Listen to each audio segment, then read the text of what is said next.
Hello everyone, and welcome to our channel, The Lecture for Sleep. Today we're diving deep into the mysterious, fascinating world that unfolds every night when we close our eyes. We'll explore the theme, Dark Within, not as something to fear, but as a rich, essential part of our lives that we often neglect, the world of sleep. Think about it. We spend about a third of our lives asleep. Yet for many of us, it's a total mystery. Why do we need it so badly? What's really happening in our brains while we're unconscious? And most importantly, how can we make sure we're getting the high-quality sleep we need to thrive? Let's start with the basics. Sleep isn't just about resting your body. It's an incredibly active period for your brain.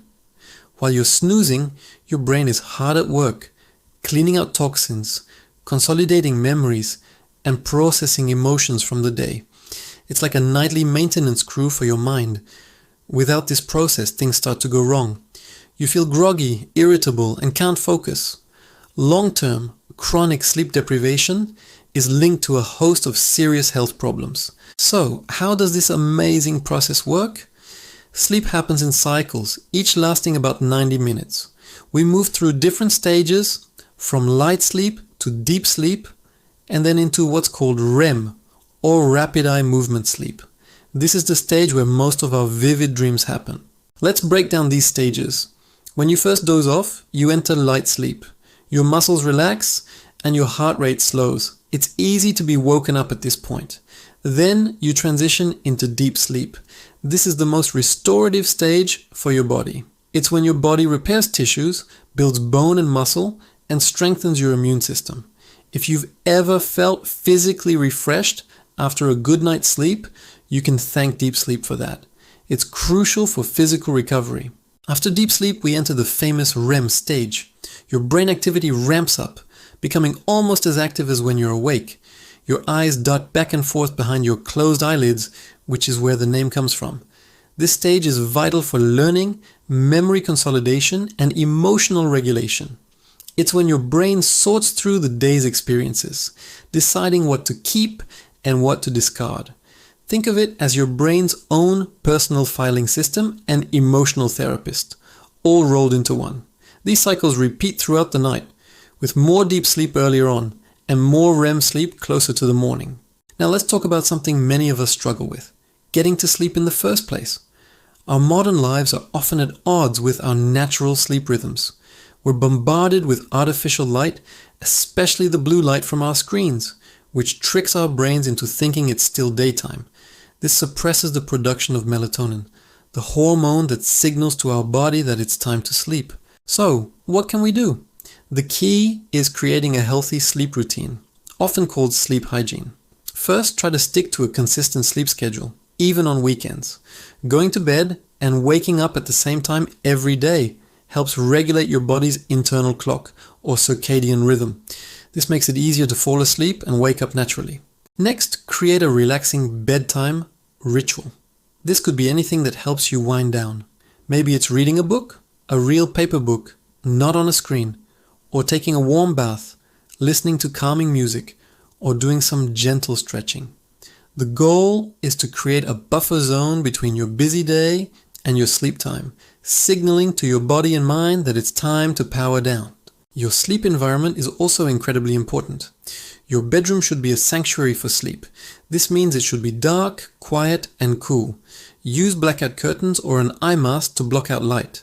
Use earplugs or a white noise machine to drown out noise. And keep the temperature on the cooler side. A cool room helps promote better sleep. And of course, we have to talk about caffeine and other stimulants. While that afternoon coffee might feel necessary, it can seriously interfere with your sleep later on.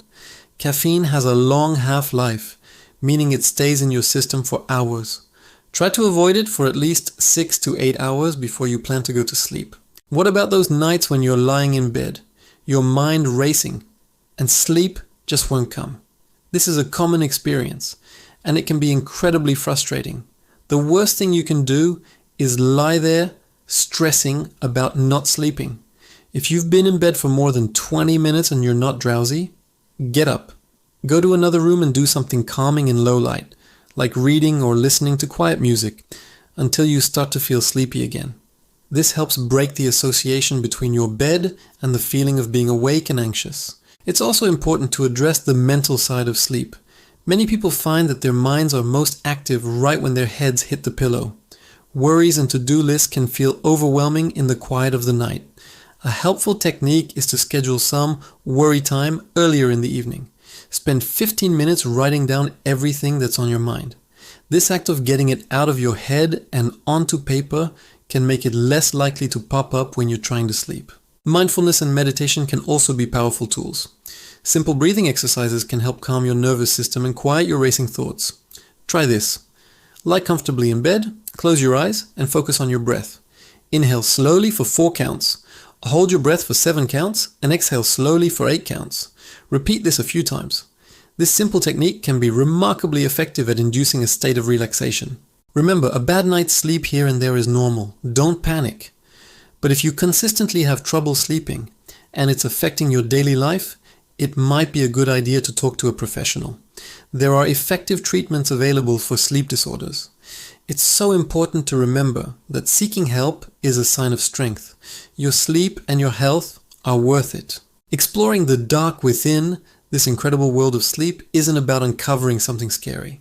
It's about understanding and respecting a fundamental biological process that is essential for our health, happiness, and well-being. By making small, consistent changes to our habits and mindset, we can dramatically improve the quality of our sleep and in turn the quality of our waking lives. Sleep is not a luxury. It's a non-negotiable biological necessity. It's the foundation upon which a healthy mind and body are built. So tonight, I encourage you to think differently about sleep. See it as an opportunity, a nightly gift you give yourself.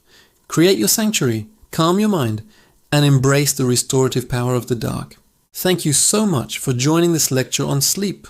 I hope you found it helpful and feel more empowered to take control of your nightly rest. If you enjoyed this video, please give it a thumbs up and consider subscribing to our channel for more deep dives into the science of well-being.